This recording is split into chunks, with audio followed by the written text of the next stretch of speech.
Hey, good morning. So today I want to talk about, because we are in a changing market where sellers, although it is still a seller's market up here in New England, sellers do not have as much leverage in transactions as maybe they had a year ago or even this past spring. So what I want to talk about is things that you can look out for and do now if you are planning on selling, or even if your home is on the market, to prevent some major costly home inspection basically flags. We always say, I hear buyers say a lot, oh, the house failed the inspection.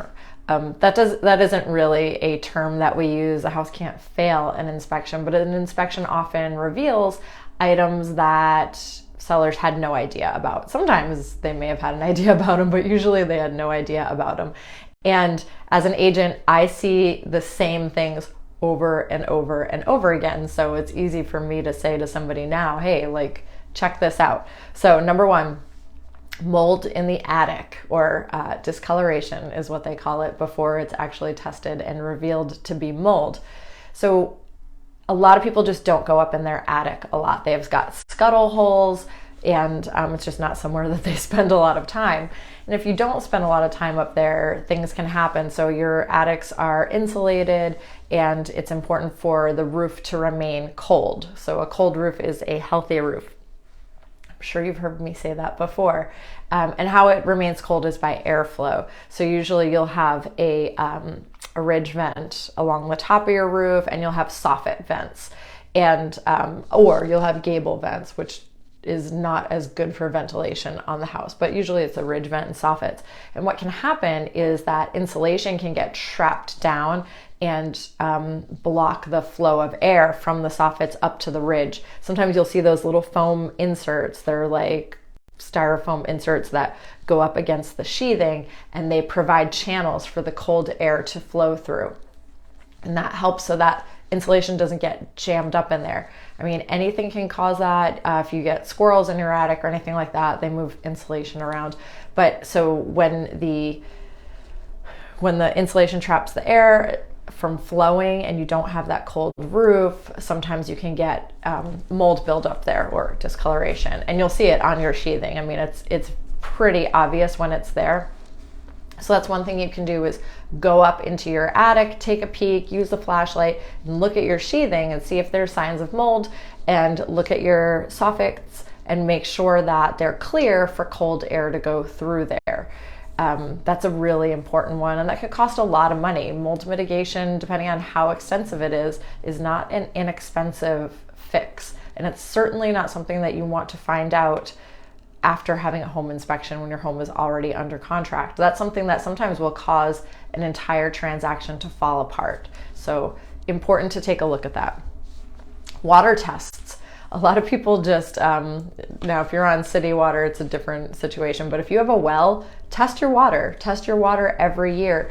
A lot of people don't realize that you can get bacteria in your well, especially after the winter.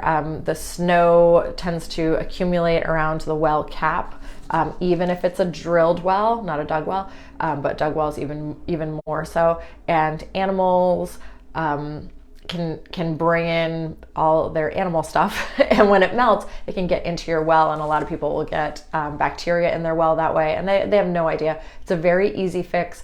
But sometimes, your well water can change. It changes over time, and it's good to know what's in it. There are components of water that are harmful to us that you would never know. So that's another thing that comes up. I had one recently where arsenic came up in the well water, and it was a high level, and these people had no idea about it. You just don't want to be drinking arsenic.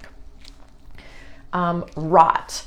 So the rot that we normally will see is like if you have a sliding glass door out onto your back deck. If it's not flashed properly, if the house isn't flashed properly, water can run down there, and you can get not only rot at that like ledger board, potentially your sill, but the sheathing behind that, that like your siding is nailed to.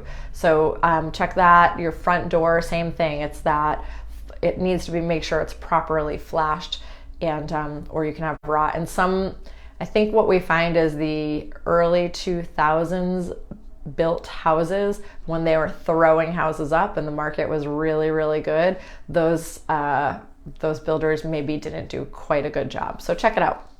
And you can test for rot. I mean, how a home inspector does it is they take an ice pick and they literally stick it into the wood. And if there's rot, it'll go through. If there's no rot, it doesn't.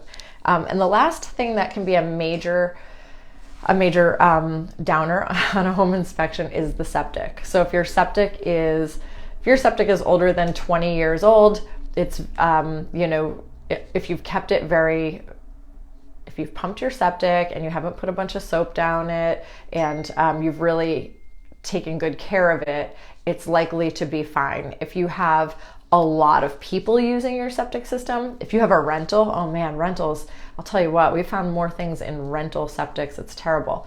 But so the thing is, your septic tank is what collects everything, and you get that pumped, and the inspectors will check the baffles. So you want to make sure your baffles are in place. That's the number one thing. If your outlet baffle is not in place, then it allows solids to get out into the field, and that is just a recipe for destruction. The other thing is that just the older, when a septic system gets older, just the years of using it, and again, using soaps, or if you have a water softening system and you're pumping your discharge into the septic, it just breaks down the system.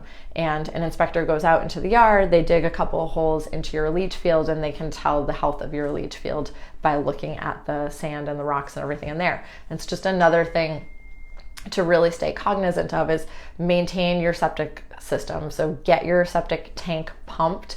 Your whoever pumps it will hopefully be looking at the baffles also. And I mean, the only real way to know if your system is healthy as far as your leach field is to have an inspection and have somebody go out and dig in it.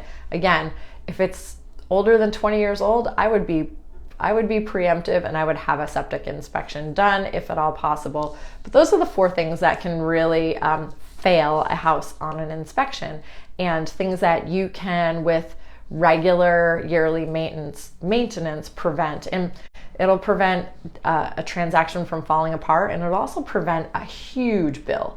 Some things, if you yourself maintain them and make sure things are going well, it's not going to cost you anything or very little. If a buyer finds out that, so this and this is wrong, it's probably going to cost you exponentially more to fix it. Just a little word from the wise. You guys have a great day, and I'll talk to you tomorrow.